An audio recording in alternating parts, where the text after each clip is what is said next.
सर्वप्रथम लोकसभेची रचना अनुच्छेद 81 च्या समभाग 1 मध्ये असं म्हटलंय, अनुच्छेद 331च्या तरतुदीच्या अधीन राहून. आता आपण अनुच्छेद 331 या ठिकाणी बघायला पाहिजे. 331 ची तरतूद काय आहे त्याच्या अधीन राहून. 331 असं म्हणतो की लोकसभेत आंग्ल भारतीय समाजाचे प्रतिनिधित्व, अँग्लो इंडियन लोकांचे प्रतिनिधित्व. अनुच्छेद 81 मध्ये काही असले तरी, म्हणजे अनुच्छेद 81 जो आज आपण चर्चेला घेतोय, त्याच्यात पहिला उल्लेख अनुच्छेद 381 चा आहे आणि 381 मध्ये सुद्धा पहिला उल्लेख 81 अनुच्छेदाने केलेला आहे की अनुच्छेद 81 मध्ये काही असले तरी जर आंग्ल भारतीय समाजाला लोकसभेत पर्याप्त प्रतिनिधित्व मिळाले नाही असे राष्ट्रपतीचे मत असेल तर त्याला त्या समाजाचे जास्तीत जास्त 2 सदस्य लोकसभेवर नामनिर्देशित करता येतील.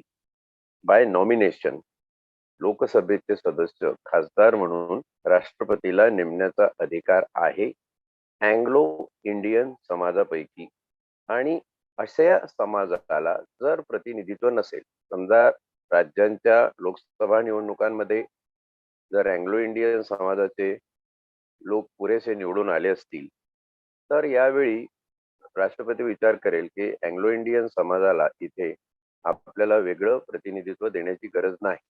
पण जर एकही निवडून आला नसेल, कारण हा समाज कमी आहे, अँग्लो इंडियन ही संकल्पना आपण बघणार आहोत, ज्यावेळी असं वाटेल की अँग्लो इंडियन समाजाचे पुरेसे प्रतिनिधी लोकसभेमध्ये नाही, अशा वेळी राष्ट्रपतीला जास्तीत जास्त 2 असे प्रतिनिधी नामनिर्देशित करण्याचा अधिकार असेल असं म्हटलेलं आहे.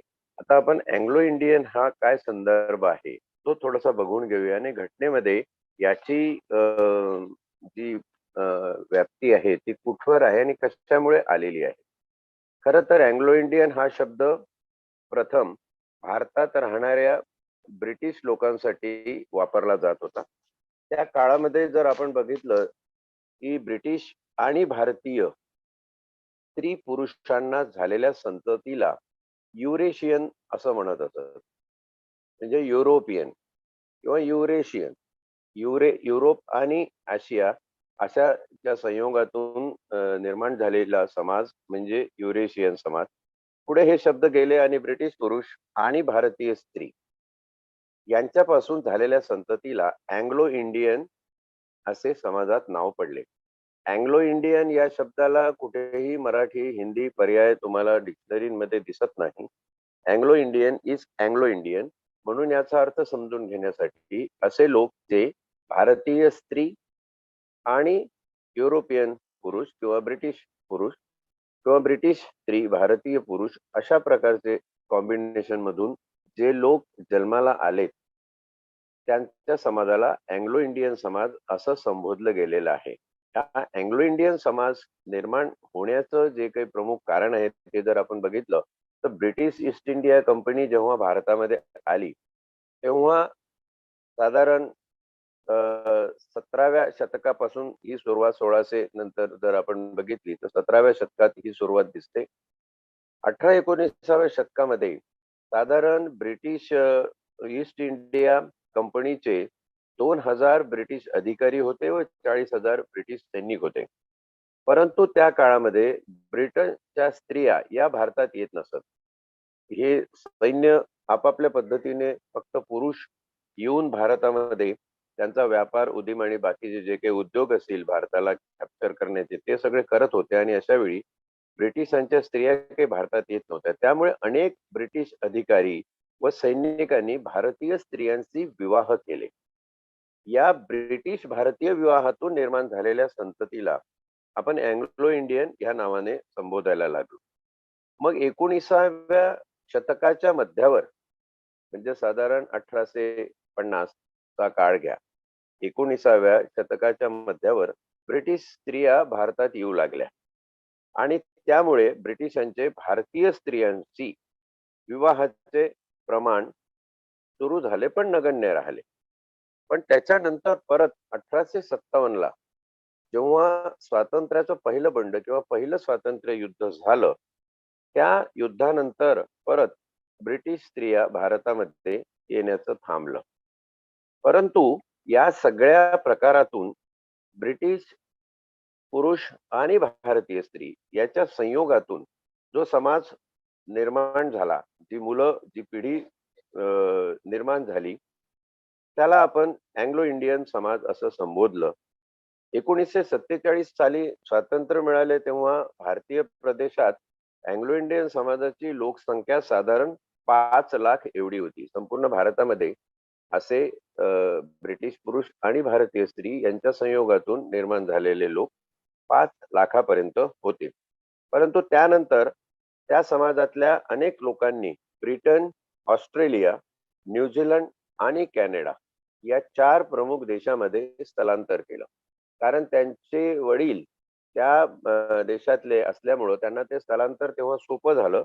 म्हणून तुम्हाला दिसेल की ब्रिटन, ऑस्ट्रेलिया, न्यूझीलंड आणि कॅनडा या देशांमध्ये अँग्लो इंडियन लोक जास्त आहेत आणि हे अँग्लो इंडियन भारतातून तिकडे गेलेले आहेत.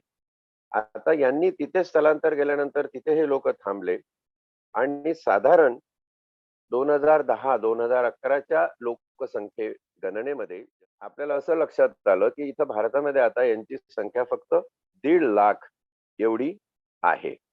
त्याही पेक्षा कमी होत चाललेली आहे, दिवसेंदिवस ती कमी होत आहे. या समाजाने आपली जीवनशैली, पेहराव, भाषा ब्रिटिश पद्धतीने ठेवलेला आहे. आपण जर गोवा तिथे काही बघितलं तर अजूनही काही कुटुंब असे आहेत की जे पोर्तुगाल समाजाच्या सगळ्या रीतीभाती त्याप्रमाणे आपले पेहराव म्हणा, त्यांच्या भाषा त्यांनी तशा ठेवलेल्या आहेत. तसा हा समाज आपलं वेगळं सांस्कृतिक अस्तित्व जपून भारतामध्ये राहत असे आणि तो अजूनही आहे. अँग्लो इंडियन्स लोक बहुतेक तुम्हाला रेल्वे, कस्टम्स, एक्साईज आणि शैक्षणिक संस्थांमध्ये नोकरी करताना दिसतात. त्यातल्या त्यात 4-5 जी शहरं आहेत, चेन्नई, बेंगलोर, मुंबई, दिल्ली आणि म्हैसूर या शहरांमध्ये त्यांची संख्या जास्त आहे. भारतीय लोकसभेत अशा समाजासाठी 2 प्रतिनिधीची जागा ठेवावी असा प्रघात अगदी घटना निर्मिती झाली तेव्हापासून मानण्यात आला आणि तो घटनेमध्ये ग्राह्य सुद्धा करण्यात आला.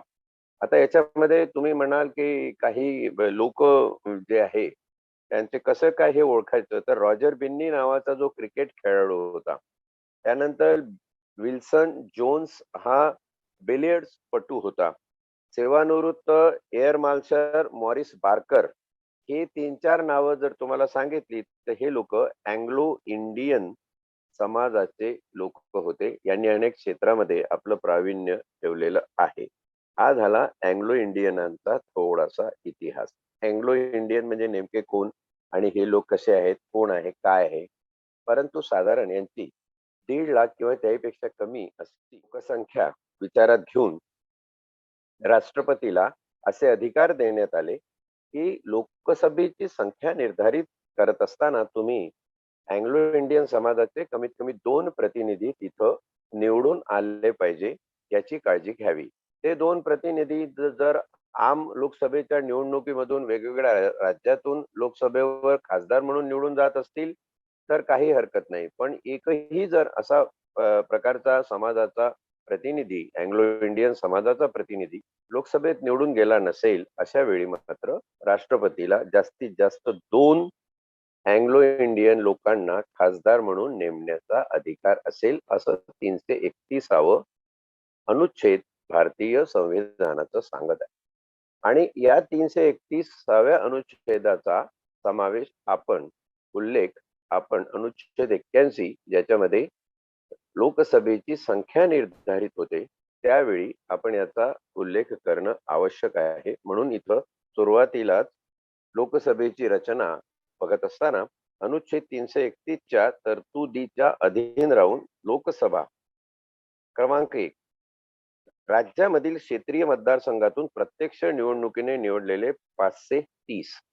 आता हे जे 530 लोक आहेत याच्यामध्ये गोवा, दमण, दीव यांची जी पुनर्रचना झालेली आहे त्याच्यानुसार त्याच्यातले जे निवडून येणारे लोक आहेत तेही समाविष्ट करण्यात आलेले आहे जे 1887च्या पूर्वी नव्हते.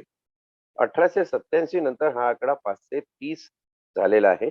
530 म्हणजे जे लोक लोकसभेच्या राज्यात होणाऱ्या निवडणुकांमधून निवडून येऊ शकतात. आणि हे 530 जर तुम्ही 29 ने विभागले तर तुम्हाला एकंदर संख्या सगळ्या राज्यांमध्ये सरासरीने किती येईल त्याचा विचार करता येईल. आणि राज्याच्या सरासरी संख्येमध्ये काही राज्यांना जास्त काही राज्यांनी कमी असा जेव्हा तुम्हाला प्रघात दिसतो तो त्या राज्याच्या लोकसंख्येनुसार निर्धारित करण्यात आलेला आहे. थोडक्यात समसमानता जास्तीत जास्त चांगल्या पातळीवर आपल्याला जोपासता येईल असा याचा उद्देश आहे. म्हणून ही 530 संख्या निर्धारित करून 530 पेक्षा जास्त नसतील, 530 पेक्षा कमी असू शकतात. आणि क्रमांक 2 असं सांगतो की संघ राज्य क्षेत्राचे प्रतिनिधित्व करण्यासाठी संसद कायद्याद्वारे तरतूद करील अशा रीतीने निवडले.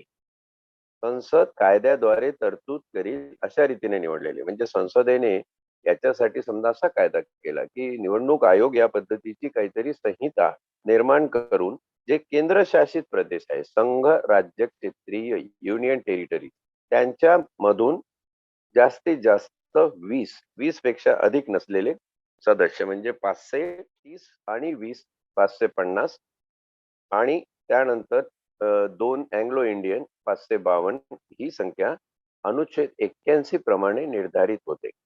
पण आताची जी 543 आहे ती साधारण 552 पेक्षा 9 कमी आहे. तर ही जी कमी आलेलं आहे याच्यावरही प्रश्न निर्माण होऊ शकतात. तुम्हाला वाटेल जर याच्यात एवढं दिलं तर मग तेवढे का नाही. समसमान आणि लोकसंख्येचं प्रमाण लक्षात घेऊन जे आपण एक निर्धारित केलेलं आहे की एवढ्या लोकसंख्येला एक प्रतिनिधी असावा. ती लोकसंख्या पुढे सांगितल्याप्रमाणे 6 दशलक्ष अशी आहे. म्हणजे 60 लाख साधारण लोकसंख्या आपल्या लक्षात येईल याच्यातली. सॉरी 60,000. त्यावरून ही राज्यातली कमी जास्त अधिक संख्या धरून आपले 543 जे खासदार आहेत ती संख्या लोकसभेचे सदस्य म्हणून निर्धारित होते. यांची मिळून बनलेली असेल म्हणजे 1 व 2 यांची मिळून बनलेली असेल म्हणजे 530 आणि 20 आणि अधिक 2 अँग्लो इंडियन. खंड 2.1 चा उपखंड क च्या प्रयोजनार्थ म्हणजे राज्यातून निवडून येणारे 530 याच्या संबंधाने क्रमांक 1 काय तरतूद आहे ती बघूया. 530 लोक जे निवडणुकीने निवडून येतात राज्यातले, केंद्रशासित प्रदेशातले नव्हे, त्या अनुषंगाने अनुच्छेद 81 च्या समभाग 2 मध्ये पहिला उपसमभाग असं म्हणतो की लोकसभेत प्रत्येक राज्याला अशा रीतीने जागा वाटून देण्यात येतील की त्या जागांची संख्या व त्या राज्याची लोकसंख्या याचे गुणोत्तर व्यवहारे असेल तेथवर सर्व राज्याच्या बाबतीत सारखेच असेल. व्यवहारे रीत्या गुणोत्तर पद्धतीने म्हणजे लोक कधी कमी असतील तर एखाद्या वेळी लोकसंख्येची संख्या 60,000च्या वर किंवा त्याच्यावरती एक असा 60 लाखाच्या वर त्याच्यावरती एक अशी जर जात नसेल तर त्या कमी राहिले समजा त्याच्यामध्ये तर 20 लाख असतील, 10 लाख असतील किंवा एखादे मग 40 असतील तर ही लोकसंख्येचं समान गुणोत्तर प्रमाण काढून ही संख्या निर्धारित केली जाते. म्हणजे एखाद्या राज्याला तिच्या पूर्ण लोकसंख्येच्या जोपर्यंत एक अजून समजा 10 झाले खासदार आणि 11वा खासदार होण्यासाठी 60 लाख लोकसंख्या पाहिजे. ती 60 लाख लोकसंख्या होत नाहीये. ती 50 होते किंवा 55 होते. तर त्यांना तो खासदार 11वा मिळत नाही. पण तो 60 लाखाच्या वरती गेली तर त्यांना एक खासदार असा मिळतो. म्हणजे उरलेली जी लोकसंख्या आहे त्या लोकसंख्येला खासदारकीच्या स्वरूपात प्रतिनिधित्व प्राप्त होत नाही कारण तिची वाढीव संख्या 60 लाखाच्या वर जात नाही तोपर्यंत. आणि म्हणून आपल्याला ही राज्यांमधली खासदारांची लोकसंख्या त्याच्यामध्ये जी तफावत दिसते त्याच्यातून एक गुणोत्तर प्रमाणशीरता आणि या गुणोत्तर प्रमाणशीरतेमध्ये आपले 552 चे 543 झालेले आहे. पण लोकसंख्या जेव्हा राज्याची वाढते आणि जनगणनेमध्ये त्याचा तसा उल्लेख येतो त्यावेळी मात्र त्यानुसार खासदारांची संख्या मतदारसंघाची संख्या सुद्धा वाढत असते. आणि क्रमांक 2 उपसमभाग समभाग 2 अनुच्छेद 81 असं म्हणतो की प्रत्येक राज्य अशा रीतीने क्षेत्रीय मतदारसंघामध्ये विभागण्यात येईल की प्रत्येक मतदारसंघाची लोकसंख्या व त्यास वाटून दिलेल्या जागांची संख्या यांचे गुणोत्तर व्यवहारे असेल तेथवर राज्यात सर्वत्र सारखेच असेल. समसमान प्रमाण राज्यात असलं पाहिजे. एवढा हा संभाग 2 सांगतो. याला एक टीप आहे खाली. ते असं म्हणते, ही 1973 साली घटनादुरुस्ती करून आलेली टीप आहे. ती असं म्हणते, परंतु असे की एखाद्या राज्याची लोकसंख्या 6 दशलक्ष 60 लाख जास्त पेक्षा जास्त होत नाही तोवर त्या राज्याला लोकसभेतील जागा वाटून देण्याच्या प्रयोजनार्थ या खंडाच्या उपखंड क च्या तरतुदी लागू होणार नाही. म्हणजे जोपर्यंत एखाद्या राज्याची लोकसंख्या 60 लाख 6 दशलक्ष म्हणजे 60 लाख किंवा त्याहून जास्त होत नाही तोपर्यंत त्यांना खासदारच्या नावाने प्रतिनिधित्व संसदेमध्ये मिळत नाही. म्हणजे राज्य जर एकदमच छोटं असेल, त्याची लोकसंख्या 60 लाखाच्या खाली असेल, तर एकही खासदार त्यांना मिळू शकणार नाही. परंतु 60 लाख त्यांची लोकसंख्या झाली किंवा वाढीव लोकसंख्या 12 करोड 60 लाख झाली समजा उद्या महाराष्ट्राची, तर महाराष्ट्रामध्ये परत अजून एक जागा लोकसभेची वाढून मिळेल. असा हा प्रघात आहे. थोडक्यात राज्यांना समसमान दर्जा आणि राज्यांना समसमान दर्जा म्हणजे लोकसंख्येला समसमान दर्जा, हे सूत्र या ठिकाणी आपण लक्षात ठेवलं पाहिजे. त्यानंतर समभाग 3 अनुच्छेद 81 असं म्हणतो की लोकसंख्या म्हणजे काय? मग लोकसंख्या ही कशी निर्धारित करायची? आजची लोकसंख्या एवढी आहे कारण दर 10 वर्षांनी जनगणना होते. मग त्या 10 वर्षामध्ये 2 इलेक्शन्स येतात. 5-5 वर्षाचा लोकसभेचा कालावधी विचारात घेतला तर 10 वर्षामध्ये साधारण 2 इलेक्शन्स होतात. मग अशा याच्यामध्ये लोकसंख्या ही कुठली संबोधायची, कुठली लोकसंख्या प्रमाण समजायची, आणि त्यासाठी समभाग 3 अनुच्छेद 81 असं म्हणतो की या अनुच्छेदात लोकसंख्या या शब्द प्रयोगाचा अर्थ ज्या जनगणनेची संबद्ध आकडेवारी प्रकाशित झालेली आहे अशा लगतपूर्व जनगणनेत आजमावलेली लोकसंख्या असा आहे. लगतपूर्व म्हणजे निकटच्या. समजा लोकसभेची निवडणूक 2014 झाली तर 2011 झालेली जनगणनेची जी लोकसंख्या आहे ती प्रमाणित लोकसंख्या समजली जाईल. आता समजा अशी जनगणना काही कारणास्तव झाली नसेल आणि हा इश्यू पेंडिंग असेल तर काय करायचं? म्हणून म्हटलेलं आहे पुढे, परंतु असे की या खंडातील ज्या जनगणनेची संबद्ध आकडेवारी प्रकाशित झालेली आहे अशा लगतपूर्व जनगणनेत या उल्लेखाचा अन्वयार्थ सन 2026 नंतर होणाऱ्या पहिल्या जनगणनेची संबद्ध आकडेवारी प्रकाशित होईपर्यंत. आता हे 2026 या ठिकाणी का निर्धारित करण्यात आलेलं आहे याचं उत्तर या घटनेमध्ये कुठं दिसत नाही. परंतु हा या अनुच्छेदातला बदल 42व्या घटना दुरुस्तीने 1976 साली समाविष्ट करण्यात आला आणि 3 जानेवारी 1977 पासून हा प्रघात अंमलात येऊ लागला की ज्या जनगणनेची संबंध आकडेवारी प्रकाशित झालेली आहे अशा लगतपूर्व जनगणनेत असं जेव्हा आपण म्हणतो या उल्लेखाचा अन्वयार्थ याचं इंटरप्रिटेशन जर करायचं झालं तर 2026 नंतर होणाऱ्या पहिल्या जनगणनेची संबंध आकडेवारी प्रकाशित होईपर्यंत, म्हणजे 2026 नंतर होणाऱ्या, 2026 नंतर म्हणजे कधी होईल? 2036 मध्ये होईल. 2036 मध्ये जोपर्यंत जनगणना होऊन 2036 मध्ये किंवा तत्पूर्वी म्हणजे 2026 नंतर म्हणजे 2036च्या आधी 2026 नंतर होणाऱ्या पहिल्या जनगणनेची संबंध आकडेवारी प्रकाशित होईपर्यंत हे जे प्रमाण आपण लागून धरलेलं आहे की लगतपूर्व म्हणजे 2014ची लोकसभा निवडणूक 2011ची जनगणना आपण गृहीत धरायची, प्रमाणित धरायची.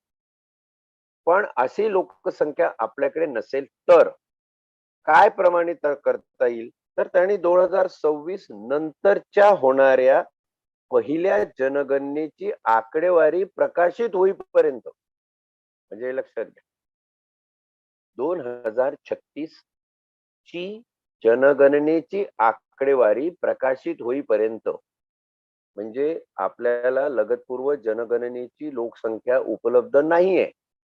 अशा वेळी 2036 मध्ये जनगणना होऊन तिची आकडेवारी होईपर्यंत आम्ही कुठली लोकसंख्या प्रमाणित समजायची? तर ती लोकसंख्या प्रमाणित समजण्यासाठी त्या खंडाचे परंतुक यांच्या प्रयोजनासाठी 1971 सालच्या जनगणनेत आणि त्या प्रयोजनार्थ 2001 सालच्या जनगणनेत असा लावला जाईल. याचा अर्थ 2001 सालची जनगणना आणि 1971 ची जनगणना, जिचे आकडे आपल्याकडे ऑलरेडी प्रमाणित आहेत, आणि अशा जनगणनेच्या समप्रमाणातून भारताची लोकसंख्या निर्धारित केली जाईल. हे केव्हा केलं जाईल? जर लगतपूर्व जनगणनेचे आकडे, म्हणजे निवडणूक होते त्याच्या आधीच्या झालेल्या जनगणनेचे आकडे, उदाहरणार्थ 2014 ची निवडणूक, 2011 चे आकडे आपल्याकडे उपलब्ध नाही तसं समजा. ही वेळ परत जर कधी इतिहासात रिपीट झाली तर त्यावेळी प्रमाण काय समजलं जाईल? तर 2001 आणि 1971 यांची जी जनगणनेची लोकसंख्या आहे त्या प्रमाणात ही संख्या समजली जाईल. आता याचा पण अर्थ इथे समजून घेण्यासारखा आहे की 1971 आणि 2001 हा जर आपण संदर्भ बघितला तर याच्यामध्ये साधारण 30 वर्षाचं अंतर आपल्याला पडलेलं दिसतं. म्हणजे 30 वर्षामध्ये किती प्रमाणात लोकसंख्या वाढली हे प्रमाण लक्षात घेऊन 10 वर्षात किती लोकसंख्या वाढेल हे लक्षात घ्यायचं, आणि मग निवडणुका होत असतील त्याच्या पूर्वी हे जर प्रमाण 2022 पर्यंत असं जाणार असेल तर 2022 ला किती संख्या असेल असं निर्धारित केलं जातं. ही आकडेवारी निर्धारणाची एक पद्धत आहे. ही आकडेवारी म्हणजे याचा अर्थ असा समजू नका की 1971 ची लोकसंख्या प्रमाणित धरून लोकसभेच्या निवडणुका होतील किंवा मग 2001 ची. हे जे दोन दिलेले आहे हे शब्दांचे थोडेसे अर्थ या ठिकाणी लावण्यास कठीण आहे. मी परत एकदा वाचतो म्हणजे तुमच्या लक्षात येईल की किती कठीण आहे, आणि मग ते सोपं कसं आहे ते सांगण्याचा मी प्रयत्न करतो. की परंतु असे की या खंडातील ज्या जनगणनेची संबंध आकडेवारी प्रकाशित झालेली आहे अशा लगतपूर्व जनगणनेत या उल्लेखाचा म्हणजे या ओळीचा अर्थ, अन्वयार्थ 2026 नंतर होणाऱ्या पहिल्या जनगणनेची संबंध आकडेवारी प्रकाशित होईपर्यंत, म्हणजे 1971 आणि 2001 ची सरासरी हे कुठपर्यंत काढल्या जाईल त्यालाही प्रमाण ठेवलेलं आहे. अहो जन्म ते काढत बसायचं नाही.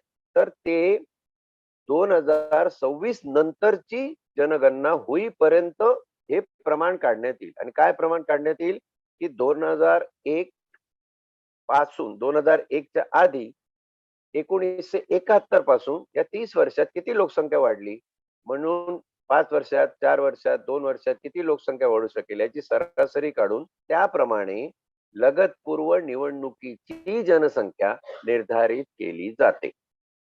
एवढं या ठिकाणी लक्षात ठेवायचं. मला वाटतं इतकं एक्सप्लेनेशन याच्यावरती पुरेसं आहे. सांगितल्याप्रमाणे 6 दशलक्ष एवढं सरासरीने करतो, म्हणजे 60 लाख.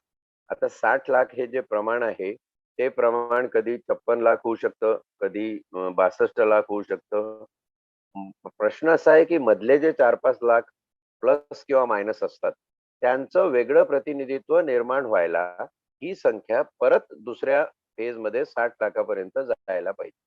म्हणजे महाराष्ट्राची लोकसंख्या आणि 48 खासदारांचं आपलं जे संख्याबळ आहे त्यावरून जर कॅल्क्युलेट केलं तर ती जी लोकसंख्या येईल ही ढोबळमानाने महाराष्ट्राची लोकसंख्या संबोधली जाते. आणि त्याचप्रमाणे सगळ्या राज्याची लोकसंख्या निर्धारित करून भारताची जनगणनेत निर्धारित झालेली लोकसंख्या ही इंटरप्रिट केली जाते, अन्वयार्थ काढला जातो, तशी संबोधली जाते. प्रत्येक जनगणनेनंतर पुनर्समायोजन, रिएडजस्टमेंट, ऍडजस्टमेंट आणि रिएडजस्टमेंट, म्हणजे ऍडजस्टमेंट करणं एक भाग आहे आणि त्याची पुनर्समायोजन म्हणजे रिएडजस्टमेंट करणं हे कसं होतं जनगणनेची रिऍडजस्टमेंट कशी होते त्याच्यावरती अनुच्छेद 82 आहे. अनुच्छेद 82 असं म्हणतो, याच्यामध्ये समभाग काही नाही, सरसकट हा अनुच्छेद वाचण्यासारखा आहे, की प्रत्येक जनगणना पूर्ण झाल्यावर राज्यांना लोकसभेतील जागांची केलेली वाटणी आणि प्रत्येक राज्याची क्षेत्रीय मतदारसंघामध्ये केलेली विभागणी, जसे आपल्याकडे 48 लोकसभा मतदारसंघ आहेत, यांचे संसद कायद्याद्वारे निर्धारित करील अशा प्राधिकाऱ्याकडून, असं प्राधिकरण म्हणजे निवडणूक आयोग, संसद कायद्याद्वारे निर्धारित करील अशा प्राधिकाऱ्यांकडून व अशा रीतीने पुनर्समायोजन केले जाईल. एखाद्या राज्याची जनगणना झाल्यानंतर मतदारसंघ आणि लोकसंख्या याची समान वाटणी करण्याची रिऍडजस्टमेंट, त्याप्रमाणे मतदारसंघाची रिऍडजस्टमेंट हे संसदेने निर्माण केलेलं जे प्राधिकरण आहे, लोक आपलं लोकनिवडणूक आयुक्त जे आहेत, इलेक्शन कमिशन, त्यांच्या मार्फतीने केलं जाईल. मग इलेक्शन कमिशन कुठल्या कुठल्या गोष्टीचा कसा आधार घेईल ते करण्यासाठी, त्यासाठी असं म्हटलंय, परंतु असे की अशा पुनर्समायोजनामुळे त्यावेळी अस्तित्वात असलेल्या लोकसभेचे विसर्जन होईपर्यंत, सर्वसाधारण 5 वर्षापर्यंत अस्तित्वात असलेल्या लोकसभेचे विसर्जन होईपर्यंत त्या सभागृहातील प्रतिनिधित्वावर परिणाम होणार नाही. म्हणजे लोकसभेचं कार्यकाल संपेपर्यंत आणि परत लोकसभेच्या निवडणुका होईपर्यंत जी एकदा रचना झालेली आहे त्या रचनेला प्रश्नांकित करता येणार नाही, त्या रचनेला चॅलेंज करता येणार नाही. ती झाली ती झाली. समजा एखादी निवडणूक झाली आणि त्याच्यानंतर लगेच एखाद्या राज्याची संख्या वाढली, जसं आसाममध्ये रोहिंगो करोडोच्या संख्येने त्या ठिकाणी आले, कधी निर्वासितांचा प्रश्न होतो, कधी आणि त्यांना एक प्रकारचं भारतीय नागरिकत्व प्रदान होतं, मतदानाचा हक्क प्रदान होतो. अशा वेळी जर कोणी म्हणेल की लोकसभेचं विसर्जन होण्यापूर्वी किंवा लोकसभा चालू आहे त्याच्या आधीच तुम्ही हे परत निर्धारण करून परत आम्हाला एक खासदार वाढवून द्या, तसं काही होणार नाही. हे होण्यासाठी दुसरी लोकसभा पुनर्गठनाचा प्रपंच सुरू झाला पाहिजे. म्हणजे लोकसभेच्या निवडणुका ज्या 5 वर्षांनी होतात त्या होईपर्यंत ही रचना बदलता येणार नाही. परंतु आणखी असे की त्या परंतुला आणखी एक किंतु आहे. तो किंतु असं म्हणतो की असे पुनर्समायोजन, रिऍडजस्टमेंट राष्ट्रपती आदेशाद्वारे विनिर्दिष्टित करील अशा दिनांकापासून प्रभावी होईल. तिने जो दिनांक त्याचा निर्धारित केला असेल त्या दिनांकापासून ते लागू होईल.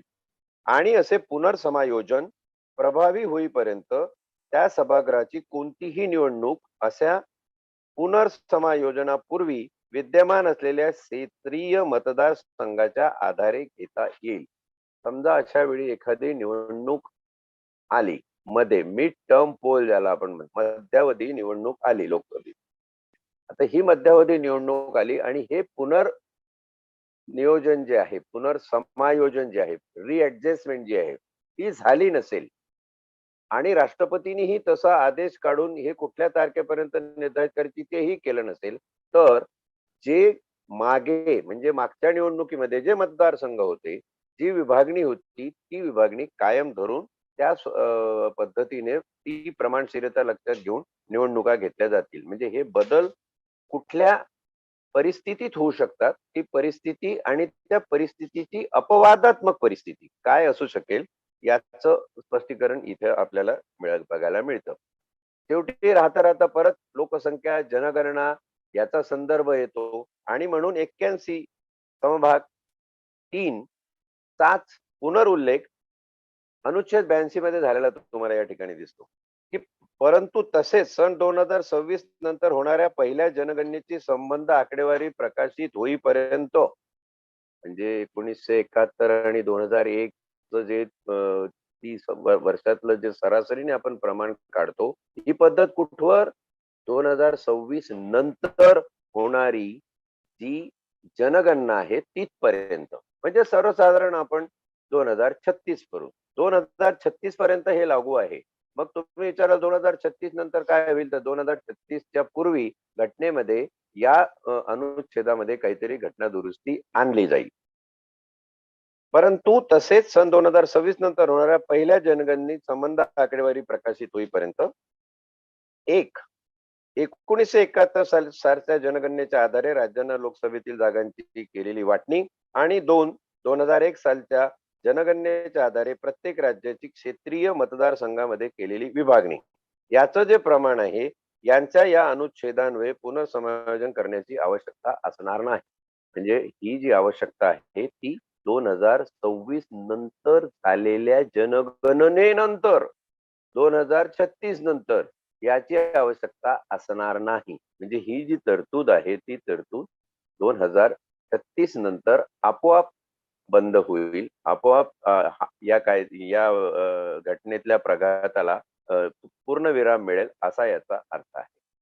म्हणजे 1971 2001 या 30 वर्षातली लोकसंख्येची सरासरी ते प्रमाण निश्चित करून दर 5 वर्षाला किती लोकसंख्या वाढते आपली, मग 10 वर्षाला किती लोकसंख्या वाढते हे मीटर लावून प्रत्येक निवडणुकीपूर्वीची लगतपूर्व जनगणनेतली लोकसंख्या प्रमाणित केली जाईल असा याचा अर्थ आहे.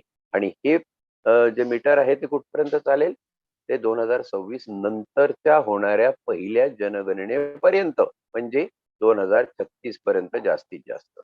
आता आपली जनगणना ही 2010 2011 अशी होते, म्हणजे 2020 2021 अशी होते.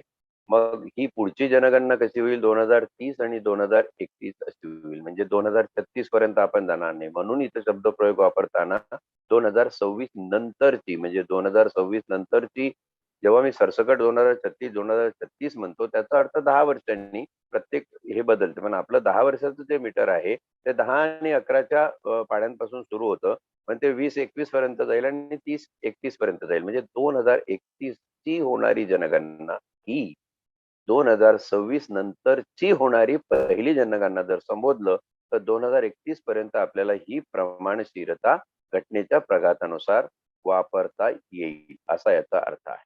पण उद्या 7:30 ला याची सुरुवात करूया. आजचं हे अब तक 56 नावं पुष्प झालेलं आहे.